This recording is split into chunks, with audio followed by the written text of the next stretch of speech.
ಚೆನ್ನಾಗಿದೆ ಆ್ಯಕ್ಚುಲಿ. ಅದು ಏನೋ ನನಗೂ ಅರ್ಥ ಆಗ್ತಾ ಇಲ್ಲ, ಯಾಕಂದರೆ ಉಪೇಂದ್ರ ಹಿಟ್ ಆದಾಗ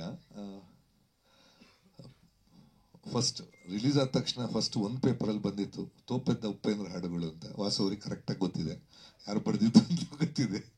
ಫಸ್ಟ್ ಡೇ ಫಸ್ಟ್ ಈವ್ನಿಂಗ್ ಆಗಿದ ತಕ್ಷಣ first ಬಂದಿದ್ದದೆ.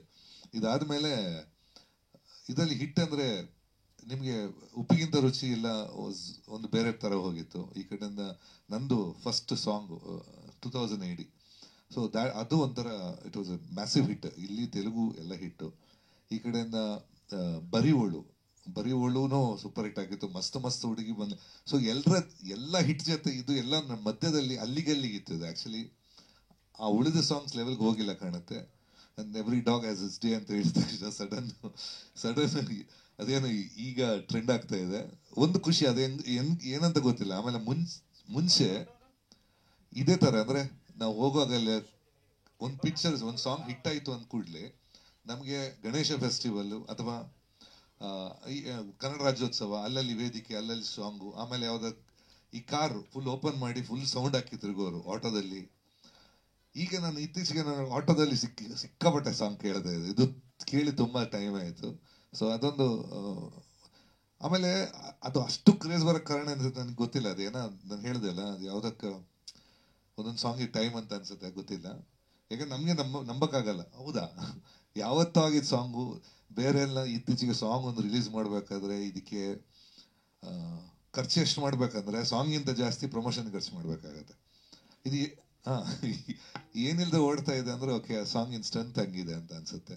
Song and lyrics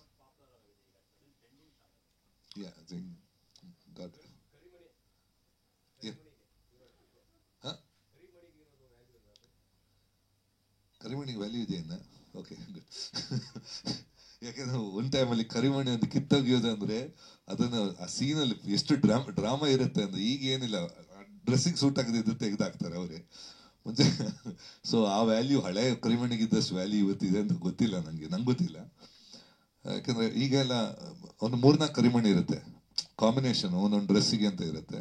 so it's become A fashion ಬಿಟ್ಟು ಆ ಸೆಂಟಿಮೆಂಟ್. ಮುಂಚೆ ಎಲ್ಲ ಒಂದು ಕರಿಮಣಿ ಕಿತ್ತೋಗಿಯೋದಂದ್ರೆ ಅದು ಹೆವಿ ಡ್ರಾಮಾ ಇರುತ್ತೆ ಒಂದು ಪಿಕ್ಚರಲ್ಲಿ. ಸೊ ಹಂಗೆ ಅಂತ ಅದಕ್ಕೆ ಅಷ್ಟು ವ್ಯಾಲ್ಯೂ ಇತ್ತು. ಈಗ ಇದೆಯಾ ಗೊತ್ತಿಲ್ಲ ನನಗೆ, ಬಟ್ ಈಗ ಸಡನ್ ಕರಿಮಣಿಗೆ ವ್ಯಾಲ್ಯೂ ಬಂದಿದೆ.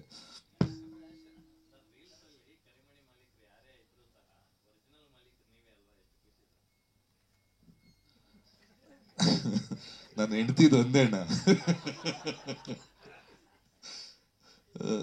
ಅಲ್ಲ, ಒಂದು ಎನಿಥಿಂಗ್ ನಮ್ಮ ಕೆಲಸಕ್ಕೆ ಯಾವುದೊಂದು ಕೆಲಸಕ್ಕೆ ಒಂದು ಬೆಲೆ ಬಂದಾಗ ಅಥವಾ ಕೆಲಸದ ಬಗ್ಗೆ ಯಾರೊಂದು ಮಾತಾಡುವಾಗ ಡೆಫಿನೆಟ್ ಆ ಒಂದು ಖುಷಿ ಇದೆ ಆಗತ್ತೆ. ಐ ಥಿಂಕ್ ಸ್ವಲ್ಪ ನಾನು ಆ್ಯಕ್ಚುಲಿ ಈಗ ರಿಲೀಸ್ ಯಾವುದೂ ಇಲ್ಲ 4 ವರ್ಷದ. ಐ ಥಿಂಕ್ ಹ್ಯಾಡ್ ಎಲ್ಲ ಪಿಕ್ಚರ್ ತಗೊಂಡಿದ್ದು ನಾನು ಕೊರೋನಾ ಮುಂಚೆ ತಗೊಂಡಿದ್ದು. ಇದು ಒಂದೇ ಕೊರೋನಾ ನಂತರ ಆಫ್ಟರ್ 3 years ಇದು ಒಂದೇ ತಗೊಂಡಿದ್ದೀನಿ. ಕೆಲವು ರಿಲೀಸ್ ಆಗ್ತಾ ಇದೆ. ಈಗ ಇನ್ನೊಂದು ಬುದ್ಧಿವಂತ 2 ಬರಬೇಕು ರಿಲೀಸಿಗೆ.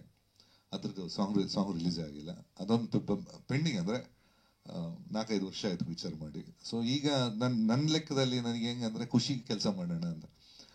ನಂಬರಿಗೆ ಕೆಲಸ ಮಾಡೋದು ಮುಗೀತು, ಇನ್ನೆಷ್ಟು ನಂಬರ್ ಮಾಡಿ ಏನು ಪ್ರಯೋಜನ ಇಲ್ಲ. ಸೊ ಖುಷಿಗೆ ಮಾಡೋಣ ಅಂತ. ಈ ತಂಡ ಒಂಥರ ಖುಷಿ ಇದೆ. ಸ್ವಲ್ಪ ಟಾರ್ಚರ್ ಕೊಡ್ತಾರೆ ಡೈರೆಕ್ಟ್ರು. ಯಾವುದು? ಅಲ್ಲಲ್ಲ, ಆಕಾಶ್.